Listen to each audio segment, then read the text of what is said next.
Baus versus Blue. Game number 1, right here. Pre-ban phase, Blue and Baus. I'm thinking Genny or Hathor pre-ban on one side, and yeah, the Oberon on the other side. But there's a Sierra pre-ban. Blue says, I'm gonna pick this Hathor first. Sierra, you can't take it. And we're probably gonna see Hathor. Yeah, and if we see a Hathor, I would like to see a Genny and a Vanessa response, or a friend and a Genny response coming in from Baus to not let his opponent have the Genny Hathor combination. And as I've thought, there's a friend and the Genny coming in from Baus. Let's see what Blue will be responding with. We've seen an Ashubel and Beta, like very interesting picks coming in from him, like very unique picks, I would say as well. Yeah, Obabo did pick the Beta, but Ashubel is not really seen. But he's choosing to go straight for the Chiwu Savannah. We know how strong of a combo this is. Yeah, it is a very strong combination. And without Sierra, you just have to get this Vanessa to maybe, you know, test who has the faster runes. He goes for the Okeanos, stealing it first, and then the last pick is probably going to be Vanessa. Blue going for the Barbara.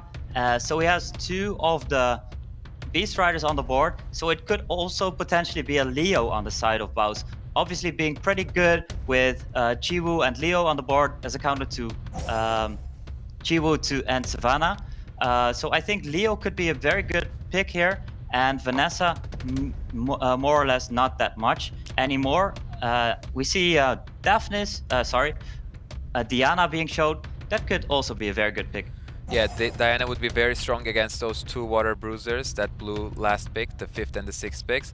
I really like the Diana here. I would also like a Leo because it also synergizes very well with the Vertihil. But the Vertihil Revenge procs, if he's led through, are maybe going to be the deciding factor in this game, because that Chiwu might not want to even use the 3rd skill, but he has to. Yeah, he has to, and there's a lot of control on the side of Blue. He has a very well-rounded draft. I like it a lot. There's 2 strippers. Are they going to move before the Hathor? That could be potentially very strong, but there is a Vigor ban, so Chiwu moves, and afterwards there's a Hathor. There's so much control on the side of Blue. Will there be a Hathor afterwards, or will we see a Vert Revenge? Savannah would even be better. And the Vert Revenge, that could also be very good, disrupting everything. Barbara moves first. Wow, that is a swift Barbara, and he steals, so he cleanses. Doesn't even have to go for the 3rd skill. This is huge. Doesn't have to. Wow. Now is the deciding factor. The Bird does counter, and the Okeanos cuts in. This is very... It was going to be game over for Baus if this Bird didn't revenge. Yeah, that was a huge revenge. Probably packing 3 revenge sets, because that usually is the way to go. There's a Hathor still going on. This was a very, very crucial part. Do you go for 2nd skill into Hathor, or do you go for 3rd skill? He went for the 3rd skill, having stunned 2 monsters. This Barbara can snipe 1 monster off the bat right now. But she will have to risk it, because if she doesn't, she does kill the friend. We see a Genny Seal Magic coming in probably on the Savannah, I would think. And we will have to see some procs coming in from these monsters, but I think, judging by the attack bars, that Okeanos was on Swift, and the Word, as you said, is probably on a triple revenge set. So this game is looking very much on Blue's side right now. The Ganymede has to do a lot to take this game back. Ganymede has to do a lot, and because the Vert is probably on triple revenge, there's not so much coming back from the crowd control that Hathor brings.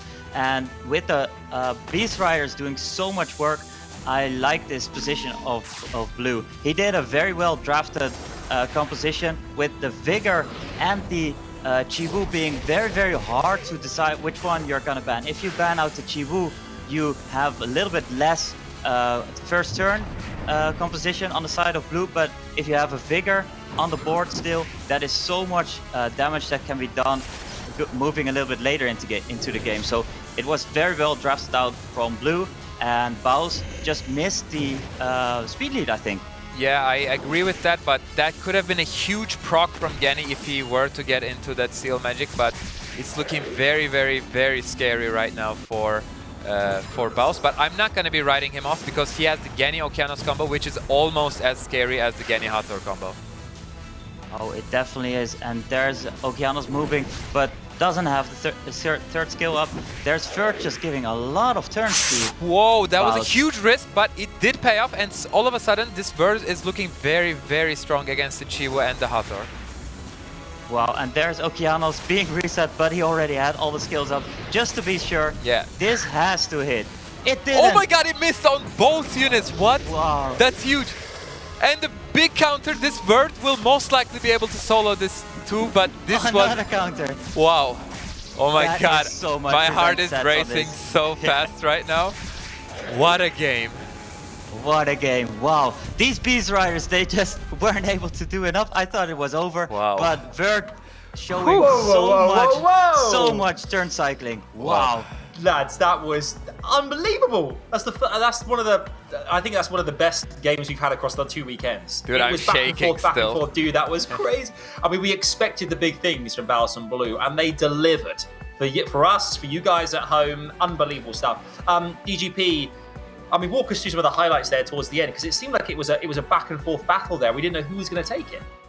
Well, I thought it was on the side of Blue. He had so much, still the Beast Riders in Beast Rider form. There was Hathor on the board. There was so much strong picks right there. But Chiwu just, after first turn, doesn't do that much anymore. And Vert giving so much turn cycling. This is a premium Vert, very fast, and probably 3 revenge sets, doing so much of the revenges. And in the end, you saw him going 2v1, 1v2, winning it all. That was huge. Yeah. Can the Bausmeister take it 2-0? We're gonna find out. It's set 2, gents. I can't wait.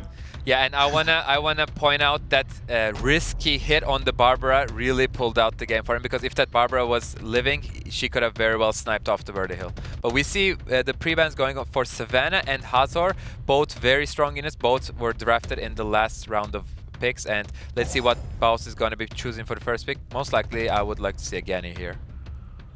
A Gani or maybe a Sierra. He also loves his Sierra.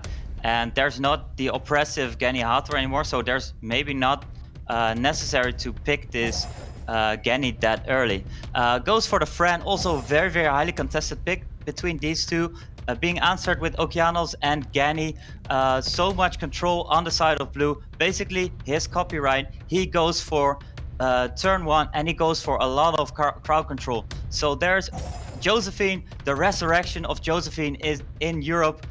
Preliminaries. I thought she was gone, but now the players are bringing her back, because Zerpolita did such a good job with this Josephine. Yeah, man, I even ruined my Josephine up right after last week's prelims, because seeing that Josephine pop off, Zerpolita's Josephine, it was crazy. You said there is not the oppressive Gani and Hathor combo, but there is the Gani and Okeanos combo, which is almost as oppressive. And Blue is going in for some damage with his next 2 picks, the water heavy damage. So I would like to see some more wind units coming in from Baus. Yeah, there's a Diana already being showed, and the Josephine in this composition, I don't like it that much, to be honest. With the Gani still on the board, and there's so much room for Blue to adapt to this Josephine. He doesn't have Oh my to. god! What do we see there? He doesn't have to go for full crowd control. He doesn't have to pick a Shubel here, but there's an Anival, and that is a lot of fun. I have not seen Anival And an in Oberon. prelims. Oh, this is gonna be an explosive game. A lot of damage coming in from both sides. Blue has a little bit crowd control advantage, but Baus has that speed lead that is gonna be let through, and we're gonna be seeing some Anival action, and sadly no Oberon from Blue's side. Yeah, to be honest, I am very curious what we're gonna see with this Anival, because there's no AoE stripper on the side of Baus, even though he has speed lead advantage. Is this Anival more for a second turn, third turn, setting it up for the Diana that is pre-banned right now? Dude, how I'm very fast curious is that about Barbara? Because that is so fast. that outsped a friend with a 24% lead. That is crazy. It is almost definitely a Swift friend, Swift Barbara. Otherwise, I don't want to see the runes on it. I do still want to see the runes. And you see right here, Josephine has her turn, but she is not able to set up that much. But the Anival right here, there's going to be slows. And slows are so big in this SWC, in game mode RTA. It is super oppressive. And with the cycling of Sierra, he's going to prove me probably wrong. This Sierra is going to take a lot of turns. Yeah, this Rain of Stones has to do an impact. He has to... Oh, he's not even going for the Rain of Stones. He's just pushing back the defense break, saving his Okeanos, but that's a huge proc. cleansing off the 2-turn defense break on him, and that Barbara is already out of the beast form. Already out of the beast form, and because it was such a huge proc because the Barbara... Wait, I am very wrong right here because Annabelle would be able to cleanse it as well, but now she can still keep her cleanse for later in the game. There's still the Genny Hathor oppression, but is it going to be able to do enough even with the Sierra moving a lot and 3 monsters left on the board for blue? Yeah, and there's not much damage left for blue. It's all up to the Vigor to do the damages, and yeah, we're gonna have to see a lot of... Oh my this god. This is Fran being gone. Even the Sierra is missed by the Rain of Stones. That's not what blue wants to see. He has to get lucky, and instead he's getting quite unlucky in this turn. He's getting very unlucky, and this Sierra is going to take so many turns with these bombs. This is Vigor being, well, pretty down, pretty much not a huge factor anymore. And we see Josephine actually paying off, but not because of Josephine, but probably because this Sierra and this NFL slow did so much work. I love it. And the big resistance on the Josephine, she will have her skills back up, and this is pretty much going to be sealing the game for Baus, and he will be moving forward, and sadly we're going to be seeing blue drop out. I think it's pretty clear at this point, and Annabelle is boasting a great 100% win rate in our tournament right now. A very great 100% going in there together with, I think Lucian is over there. I'm not sure what else. I think Bastet maybe? Bastet we have lost to go with back Sapin. We have to go back with that. Yeah. But Baus is securing the 2-0 victory.